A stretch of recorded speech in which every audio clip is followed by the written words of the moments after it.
ශලෝම් මගේ ආදරණීය සහෝදරයා සහෝදරිය බොහෝ කාලකට පස්සේ තමයි මම ඔබත් එක්ක ඔබ මාව දකින්නේ. එතකන් මගේ කටහඬින් නිකුත් වුණු ඒ වීඩියෝවන් ඔබ බලන්නට ඇති. මම අද විශේෂයෙන්ම එකතු වෙන්නට හේතුව යම් කාරණාවක් මත. ඒකට හේතුව නම් මේ කාලේදී අපි දැක්කා මේ ලෝකයේ තුල කලබල වීම සහ මහත් ගාවිනාවන් අපිට නිතර දෙවේලේ ඇහෙන්නට ගත්ත. සමහර වෙලාවට උදේ හවස මේක අපිට වෙලාවක් කියන එකක් නෑ. සමහර වෙලාවට අපේ පීඩාවන් අපේ සහෝදර සහෝදරියන්ට ඇතිවෙනා පීඩාවන් පවා අපි දැක්කා. ඒ වගේ මම විශේෂයෙන්ම කියන්නට ඕනේ මේ පහුගිය කාලයේදී අපි දැකපු ඒ කාලගුණික විපර්යාසයන් සහ මේ දේශගුණික විපර්යාසයන් තුලින් වුණ හානි, ඒ වගේම අපි දැක ගුවන් යානා කඩාගෙන වැටුණා. ඒත් එක්කම දැන් පටන් ගත්ත මුල්ම දේ තමයි ඉරානය සහ ඊශ්‍රායලය අතර මේ යුද ගැටුම. මේ ආකාරයෙන් මේ හැම දෙයක්ම වෙනකොට දෙවියන් වහන්සේ අපිට එකම දෙයක් තමයි පෙන්වන්නේ. ඒ වගේම දෙවියන් වහන්සේ අපිට සංඥාවක් දෙනවා ස්වර්ගයේ ඉඳන් ලැහැස්ති වෙන්න, පසු තැවෙන්න කියන එක. දෙවියන් වහන්සේ අපිට මේ කාලේදී උන්වහන්සේ කාලයක් දීලා තියෙනවා. දැන් අපි රෙඩි වෙන්නට ඕනේ.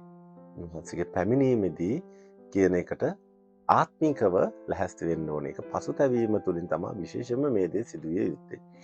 ඉතින් ආදරණීය සහෝදරයා සහෝදරිය, මම ඔබත් එක්ක මේ කතා කරන්නේ දැන් මේ ඉරානය සහ ඊශ්‍රායල් අතර යුද්ධමය තත්ත්වය පටන් ගත්තනේ. මේ පටන් ගත්ත ගමන කවදාවත් ඊශ්‍රායලයක් ගැන කතා කරන්නේ නැති, කවදාවත් යුදෙව්වෙක් ගැන කියන්නේ නැති, කවදාවත් ඊශ්‍රායල් වෙනුවෙන් හිත ගන්න නැති සභාවක් දැන් මෙන්න කටමැද්ද දොඩවන්න පටන් අරගෙන තියෙනවා. මෙන්න දැන් තමා අවසානයේ පැමිණිලා තියෙන්නේ. මෙන්න දැන් තමා රැප්චර් වෙන්න යන්නේ, ලැහැස්ති වෙන්න කියන එක. ආදරණීය සහෝදරයා සහෝදරිය, රැප්චර් වෙන වෙලාවට රැප්චර් වෙයි. දෙවියන් වහන්සේ පැමිණෙන වෙලාවට දෙවියන් වහන්සේ පැමිණේ. අපිට ඒකට වද වෙන්න අවශ්‍යතාවයක් නැහැ. නමුත් දෙවියන් වහන්සේ අපිට දීලා තියෙනවා යම් සිද්ධියක්. ඒ තමයි ක්‍රියාවන් දීලා තියෙනවා පොළොවේ තුලදී දෙවියන් වහන්සේ නිකන් කරන්න. අපි දේශනා කරන්න, දෙවියන් වහන්සේගේ වචනේ මේ කාලේ විශේෂයෙන්ම ගිහිලා කියන්න, මේ වෙන්නා වූ දේවල් වලින් තව කෙනෙකුට ගිහිල්ලා හැරෙන්නට අපිට පෙන්වන්න, මොනවාද මේ සිදුවෙන්නේ, මොනවද මේ තුල බයිබලයේ කියන්නේ, මොකද්ද මේකෙන් අපිට දෙවියන් වහන්සේ ඒත්තු ගන්නවන්නේ කියන එක. ඒකට අර ඈත ඉඳන් කිය ඉන්න අවශ්‍යතාවයක් නැහැ. දැන් මෙන්න මේ රැප්චර් වෙනවා, දැන් ලැහැස්ති වෙන්න, රැප්චර් කිය.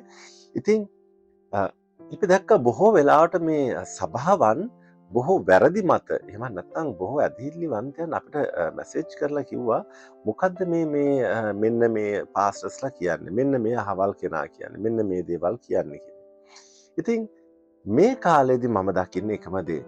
දෙවියන් වහන්සේ මේ වෝ එක තුලින් අපිට රැප්චර් වෙනවා කියන්නේ, එහෙම නැත්නම් බොහෝ අය කියනවා මේක එසකියල් 38ද කියන එක. මම ඒක පැහැදිලිව මම ඔබට කියන්නේ මේක ඒකද නැද්ද කියන එක මම කියන්නේ නැහැ. මොකද මේකට හේතුව මම විශ්වාස කරන මේ මගේ මතය මම ඔබත් එක්ක බෙදාගන්නේ. මේ යුදමය පැත්තෙන් මේක අවසානයේදී ඊශ්‍රායල ජයග්‍රහණය කරන පුදුමාකාර විදිහට මම විශ්වාස කරන්නේ. ඒ ජයග්‍රහණය හිතා ගන්න බැරි ජයග්‍රහණයක්. මුළු ලෝකෙම පුදුම වෙනවා මෙච්චර පුංචි ජාතියක්, පුංචි දේශයක් මේ වගේ ජයග්‍රහණයක් අරගන්නවා. ඒ වගේම මුළු මිඩල් ඊස්ට් වලත් ඒ වගේම මේ හැම දේශයක් මුළුල්ලෙම මේ ඊශ්‍රායලය පිළිබඳව දැඩි අවධානයක් තියෙනවා. ඒ වගේම ලොකු සාමයක් පවතිනවා මේ දේශේ. ඒ වගේම ලෝකේ තියෙන බොහෝ මේ ත්‍රස්තවාදී දේවල් තුරන් වෙන්නට පටන් ගන්න කාලයක් එන්නට පුළුවන්. ඒත් එක්කම තමයි අපිට බලන්නට පුළුවන් ඔවුන්ගේ මේ තාක්ෂණය පිළිබඳව බොහෝ වෙලාට ඔවුන් උදම්මනනවා යුදෙව්වෝ. හැබැයි එතනදී දෙවියන් වහන්සේට ගෞරවයට වඩා සමහරට තාක්ෂණය පිළිබඳව ඔවුන් උදම්මනයි. හැබැයි මේ අතරතුරේදී ක්‍රිස්තුන් වහන්සේගේ පැමිණීම අපිට බලා ගන්නට අවස්ථාවක් සමහරට වෙන්නට පුළුවන්. මොකද විශේෂයෙන්ම මේ ක්‍රිස්තුන් වහන්සේගේ පැමිණීමට වෙන කාලයක් අපිට දකින්නට පුළුවන්. බොහෝ අය කියනවා මේ මංගල්ල 7ක් තියෙනවා දෙවියන් වහන්සේගේ මංගල්ල 7ක්. මේ මංගල්ල 7 තුල තමා මේ දේවල් සිදු වෙන්නට ඕනේ. ඒ සිදු වෙන ඒවා නම් අපි බලන්න පුළුවන් මේ ෆෝල් ෆීස්ට් කියන. එහෙම නැත්නම් මේ රෝෂ් හෂානා හොරණ පිබීමේ මංගල්‍ය. එතකොට එහෙම නැත්නම් මේ යොම් කිපෝරක, ඒ කියන්නේ සමග කිරීමේ මංගල්‍ය සහ කූඩාරම් මංගල්‍ය කියන. මෙන්න මේ කාලය තුලදී ක්‍රිස්තුන් වහන්සේගේ පැමිණීම වෙනවා කියන එක. මොකද ඒ මංගල්‍ය 3 විතරක් ක්‍රිස්තුන් වහන්සේ මේ වෙනකන් පුරවලා නැහැ කියලා තමා බොහෝ දෙනා කියන්නේ. ඉතින් ඊට අමතරව අපි දන්නේ නැහැ සමහර වෙලාවට තව අය කියන මතයක් තමයි මම ඔබත් එක්ක ඉදිරිපත් කරන්නේ. මේක සමහර වෙලාවට පාස්කුව තුලදී සිදුවේයි කියන එක. මේ පාස්කුව කියන්නේ මේ ඊස්ටර් කතාවක් නෙමෙයි. ක්‍රිස්තියානි සභාවන් කියන්නේ ඔය බිත්තර අරගෙන හාව අරගෙන දඟලන මේ පාස්කුවක් නෙමෙයි.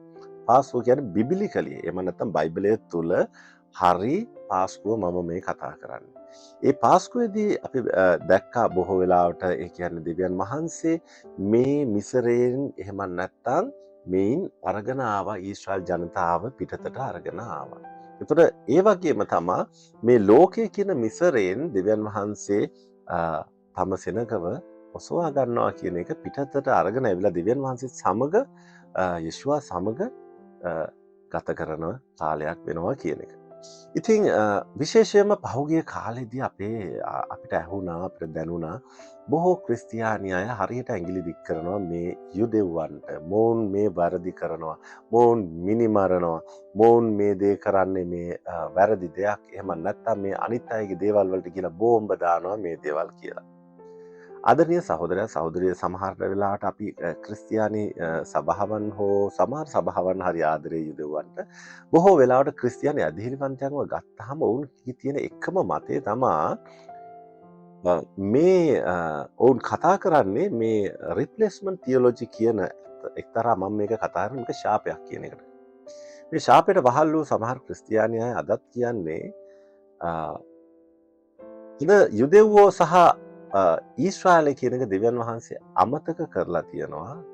හැබැයි අපි තමා දැන් සභාව තමා උන්වහන්සේගේ මනාලිය කියන. මේ වනේ බොරු මතවලට රැවටිලා මේ බොරු මත අස්සේ තාමත් ඇලෙමින් ගැලෙමින් ජීවත් වෙන කිතුණුවෝ ඉන්නවා. පහුගියදා මට සහෝදරයෙක් මැසේජ් එකක් දැම්මා මෙන්න මෙහෙමයි බ්‍රදර් බලන්න මෙන්න මේ වගේ දෙයක් වෙලා කළා මේ නම ගිය පාස්ටර් කෙනෙක්. ඔහුගේ මේ සාකච්ඡාවකදී ඔහු කිව්වා යුදෙව්වෝ මේ අන්තක්‍රිස්තුව පිළි අර ගන්නවා කියලා අවසානයේදී. මේක ඇත්ත කතාවක්ද කියලා. ඉතින් මට එකම දේ තමයි මම ඒ සහෝදරයාට කිව්වා අපේ බයිබලෙන් මේ වගේ පදයක් තියෙනවා නම් හොයලා දෙන්න. බයිබලයේ කොතනකවත් කියලා නැහැ යුදෙව්වෝ අන්තක්‍රිස්තුව පිළිගන්නවා කියන එක. මොකද ඒකට හේතුව දෙවියන් වහන්සේ අපි ඊළඟ ඔයාලට බලන්න පුළුවන් මේ ඊළඟ වීඩියෝ එකේ අපි ඉදිරිපත් කරනවා කවුද මේ යුදෙව්වා කියන්නේ? කවුද මේ යෙහුදා කියන එකේ තේරුම මොකක්ද කියන එක. ඔබ බලන්නේ ඊළඟ වීඩියෝ එකෙන් කුමක්ද අපි මේක පෙන්වන්නේ කියන එක. ඉතින් මෙවැනි බොරු දේවල් කියමින් දෙවියන් වහන්සේගේ අවසාන ඩෙස්ටිනේෂන් එකට එහෙම නැත්නම් අපේ අවසාන ඩෙස්ටිනේෂන් එකට දෙවියන් වහන්සේ ලබා දෙන්නා වූ මේ ඊශ්‍රායලට මේ දේශයට දෙවියන් වහන්සේ අපිට පෙන්වන්නා වූ මේ ගමනාන්තයට එයින් අයින් කරන්න බොහෝ වෙලාවට අද සභාවන් වල නායකයෝ නැගිටලා වෙනත් ආකාරයෙන් ඔවුන් දේශනා කරන්න පටන් අරන් තියෙනවා. Tamanට හිතෙන දේ සමහර වෙලාවට කියනවා මම මේක ගිය අවුරුද්දේ කිව්වා. මම ඒක අර අවුරුදු කිහිපයකට කලින් කිව්වා. මම මෙහෙම කිව්වා, එහෙම කිව්වා කියලා බොහෝ වෙලාවට හරි අමුතු අනාවැකි මොවුන් කියන්නේ නැහැ. හැබැයි ඒක බයිබලයේ තුල තියෙන අනාවැකි නන් නෙමෙයි.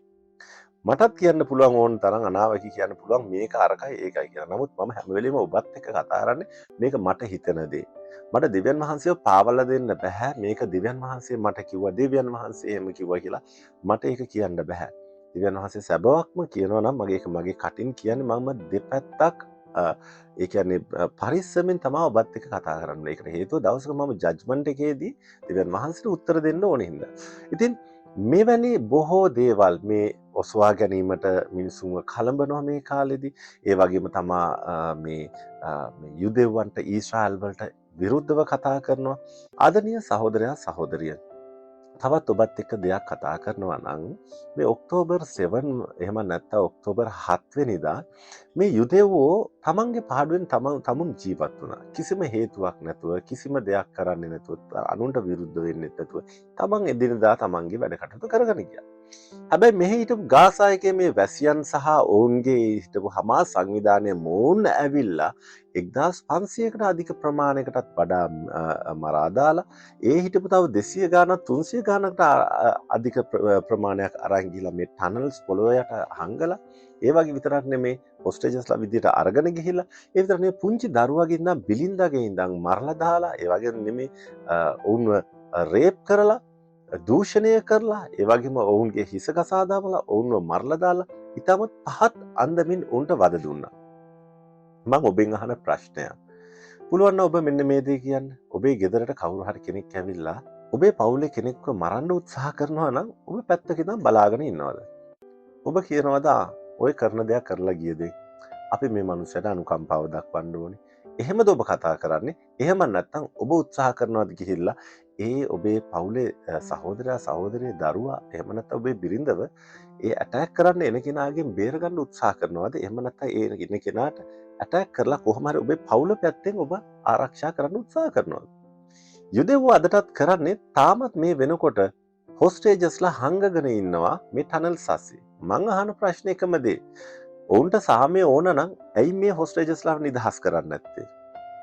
ඔවුන්ට නිදහසක් අවශ්‍ය නම් ඇයි මේ ගාසා එකේ වැසියෝ හෝ එහෙම නැත්නම් අද ඔය කෑ ගහන ලෝකෙ වටේ කෑ ගහන පලස්තීනයක් කරන්න ඕන කියලා කතා කරන මේ සියලුම දෙනා ඇයි එහෙනම් කියන්නේ නැත්තේ හමාස් සංවිධානය නිදහස් කරන්න?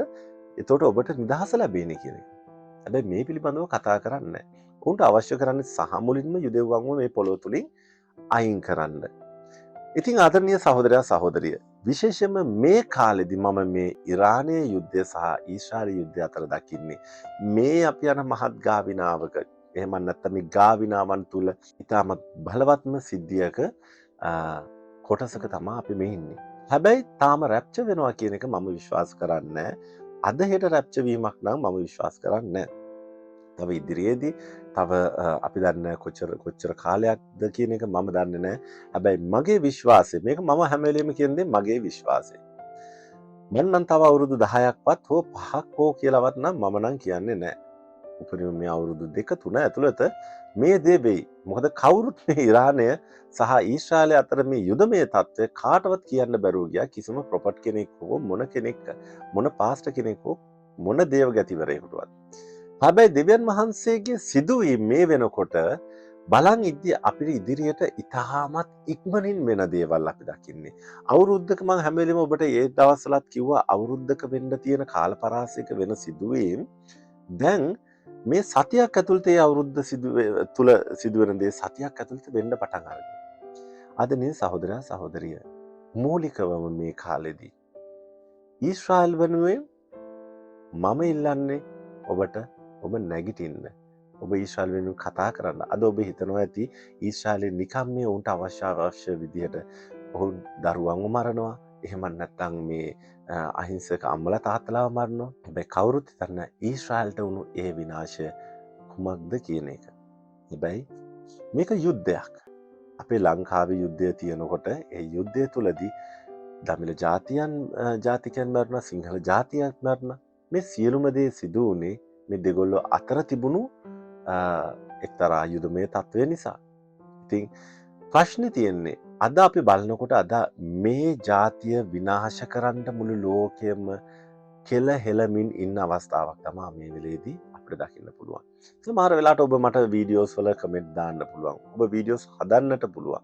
ඒක මට අදාළ නැහැ. මට එකම දේ තමයි මම විශ්වාස කරන දේ ඊශ්‍රායල් දෙවියන් වහන්සේ ඊශ්‍රායලයත් යුදෙව්වන්වත් කවදාවත් අමතක කරන්නේ නැහැ. ඊශ්‍රායල් දෙවියන් වහන්සේ කවදාවත් ඊශ්‍රායලය පරදින්නට ඉඩ තියන්නේ නැහැ. දෙවියන් වහන්සේ සදාකාලිකව ඊශ්‍රායලය තුල ඉන්නවා. දෙවියන් වහන්සේ සදාකාලිකව ඊශ්‍රායල් රැක බලා ගන්නවා.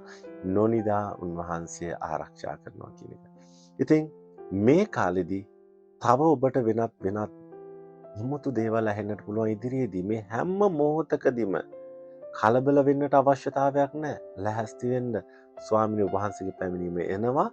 මගේ කොටස මම කරන්නම්. මට අර මුලින් කිව්වා වගේ හත් ගහුවක් දුර තියලා අපිට වෙන මොකද්ද ඇඳ ගන්නවා වගේ අපිට එච්චර කලබල වෙන්න අවශ්‍යතාවයක් නැහැ. ස්වාමිනී අද දවසේ ඔබ වහන්සේ එනවා. අන්න එච්චරයි. හැමදාම ඔබ හිතන්න ඕනේ ස්වාමී අද දවසේ එනවා. මේ බලාපොරොත්තුව තියාගන්න. හෙට දවසේ ඔබ නැගිටිනකොට ස්වාමී ඔබ වහන්සේ අද දවසේ එනවා අපිව ගෙනියන්න. අනිද්දා නැගිටිනකොට ස්වාමී ඔබ වහන්සේ අපිව ගෙනියන්න එනවා. මේ විශ්වාසයෙන් ඉන්න තමන්ගේ කොටස දෙවියන් වහන්සේ වෙනුවෙන් කරන්න තියෙන කොටස ඒ දේ කරන්න. ඉතින් ඔබ සියලු දෙනාටම ශලෝම්. අපි ඊළඟ වීඩියෝ එක ඔබට ඉදිරිපත් කරනවා මේ කවුද මේ යුදෙව්වා කියන්නේ? ඇයි මේ යුදෙව්වා තුළ දෙවියන් වහන්සේ කතා කරන දේවල් මොනවද අපිට කියන එක පිළිබඳව. ඔබ සියලු දෙනාටම ශලෝම්.